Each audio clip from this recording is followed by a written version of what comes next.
अस्सलाम वालेकुम फ्रेंड्स, मैं उम्मीद करता हूँ आप सब खैरियत से होंगे। तो आज मैं आपके लिए एक नए टॉपिक के साथ वीडियो लाया हूँ, जिसमें हम बर्ड्स की बीमारियों के बारे में आज बात करेंगे। और बीमारियों के बिलमुकाबल हम कौन सी उनको मेडिसिन दें या सप्लीमेंट दें या कोई भी सिरप दें, तो फ्रेंड्स कैसे देना है और कौन कौन सी बीमारी पर हमने क्या क्या चीज़ें देनी चाहिए। तो फ्रेंड्स इसी टॉपिक के बारे में आज हम बात करेंगे। तो फ्रेंड्स वीडियो शुरू करने से पहले जिन लोगों ने हमारा चैनल पैरट वर्ल्ड जीएम को सब्सक्राइब नहीं किया, वो प्लीज़ सब्सक्राइब कर दें और बेल आइकन को प्रेस कर दीजिएगा। बेल आइकन को प्रेस करने का आपको ये फ़ायदा होगा, अगर मैं कोई भी नई वीडियो बनाऊंगा तो उसका नोटिफिकेशन सबसे पहले आप तक पहुंच जाएगा। तो फ्रेंड्स अब चलते हैं वीडियो की जानिब।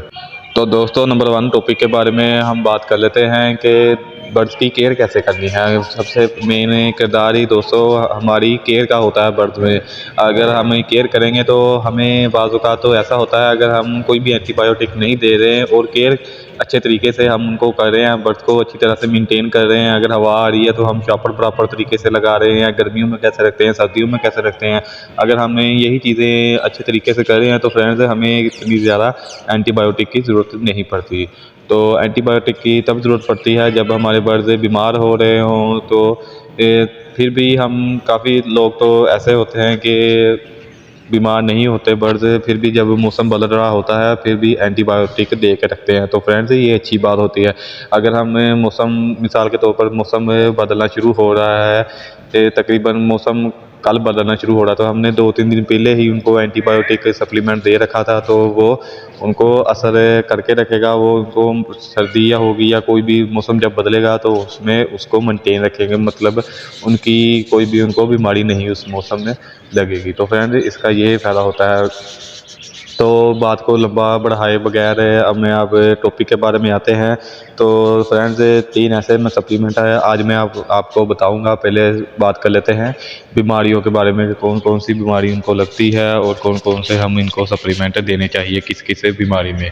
दोस्तों नंबर 1 पर बीमारियों के बारे में बात कर लेते हैं। नंबर 1 बीमारी के बारे में सबसे पहले बात कर लेते हैं। सबसे जो मेन इशू बर्ड्स में पाया जाता है, सबसे ज़्यादा बीमारी जो सी पाई जाती है वो होती है मोशन की। उनको लूज़ मोशन दोस्तों बहुत जल्दी लग जाते हैं। लूज़ मोशन लगने की एक सबसे ज़्यादा वजह तो ये होती है कि बर्ड्स को हमने प्रॉपर तरीके से अच्छी तरह से ढक कर नहीं रखा होता। तो आप कोशिश किया करें कि अपने बर्ड्स की कॉलोनी में या केज में हीटिंग बल्ब भी लेकर आएँ। हीट का बल्ब भी आप रात को या दिन की तरफ उनको 2-3 घंटे चला कर रखा करें। तो सबसे मेन चीज़ ये होता है दोस्तों लूज़ मोशन का, उनको मोशन लग जाते हैं। तो मोशन की एक और भी वजह है कि किस वजह से लगता है, हम उनको पानी दोस्तों ठंडा रखते हैं। हम बर्ड्स को पानी एक ही दिन में रख देते हैं और वो भी हम उनको नीम गर्म करके नहीं देते। तो एक बार भी अगर हमने नीम गर्म करके पानी रख दिया तो फिर भी आपने 2-2:30 बजे इनको चेंज करें। 2-2:30 बजे तक तो पानी की तस्वीर ठंडी होनी शुरू हो जाती है। तो फिर फ्रेंड्स आपने क्या करना है, आपने पानी निकाल देना है और फिर आपने नीम गर्म करके दूसरा पानी रखना है। तो इसकी ये वजह मैं आपको आगे चल के पहले बीमारियों के बारे में बताता हूँ, फिर आपको कैल्शियम सप्लीमेंट एंटीबायोटिक के बारे में 3-4 जो सप्लीमेंट हो गए उसके बारे में बताऊंगा। तो फ्रेंड्स सबसे पहले तो बात होगी लूज़ मोशन की, मोशन के बारे में। तो दूसरे नंबर पर बात कर लेते हैं कि नज़ले की। दोस्तों नज़ला भी बर्ड्स में बहुत आम पाया जाता है कि बर्ड्स को जल्दी नज़ला हो जाता है ठंडी हवाएं चलने से, सर्दी से। बर्ड्स को सबसे ज़्यादा मौसम बदलता है जब तो बर्ड्स नज़ले के शिकार हो जाते हैं। तो नज़ले की वजह से दोस्तों उनके नाक में से पानी निकलना शुरू हो जाता है और बर्ड्स ना दाना खाते हैं ना पानी पीते हैं, तो एक जगह पर बैठ जाते हैं। तो वो इतनी ना उड़ते हैं, खुशी का मुजाहरा नहीं करते, वो एक ही जगह पर बैठे रहते हैं, तो इसकी वजह से उनकी डेथ हो जाती है। तो दोस्तों तीसरे नंबर पर बात कर लेते हैं कि बर्ड्स में आम बीमारी ये भी पाई जाती है कि उनको पेट उनका ख़राब हो जाता है।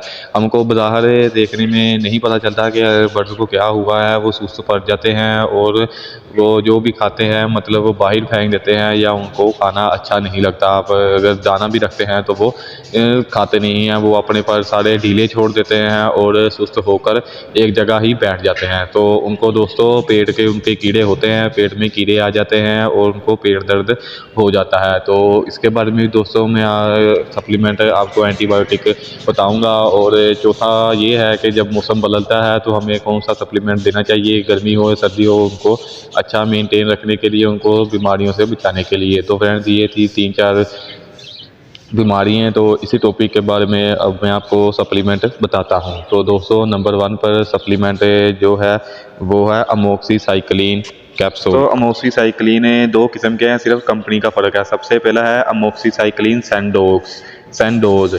तो ये दोस्तों एक ये भी अच्छी कंपनी है, और एक मैं आपको और बता देता हूँ अमोक्सीसाइक्लिन मैड्रिच। दोस्तों ये दोनों अच्छी कंपनी है, आप दोनों में से कोई भी ले सकते हैं।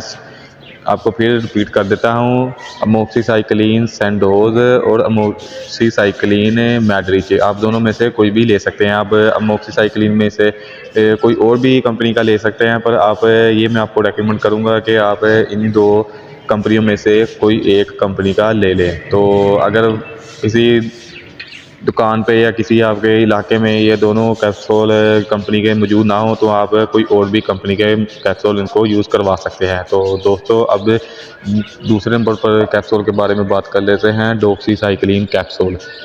दोस्तों ये आम कैप्सूल है, जिसे अमोक्सीसाइक्लिन ये भी है 500 mg का आपने लेकर आना है। तो जो सा डॉक्सीसाइक्लिन कैप्सूल है वो भी आपने तक 500 mg का ये भी कैप्सूल आपने ले आना है।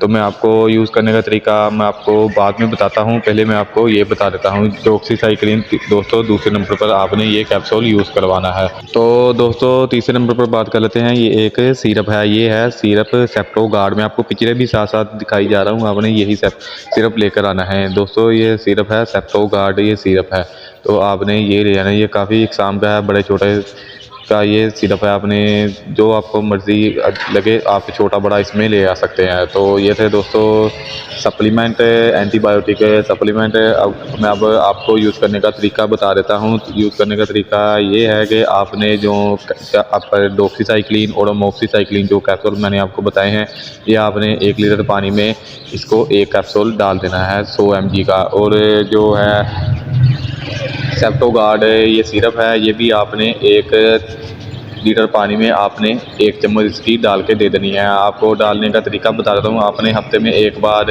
तीनों का दिन रख रहे हैं कि एक हफ्ते में आपने एक दे देना है, दूसरे हफ्ते में आपने दूसरा कैप्सूल दे देना है, और तीसरे हफ्ते में आपने तीसरा सप्लीमेंट दे देना है। मतलब एक एक हफ्ते में आपने एक एक चीज़ तीनों को यूज़ करवा देना है।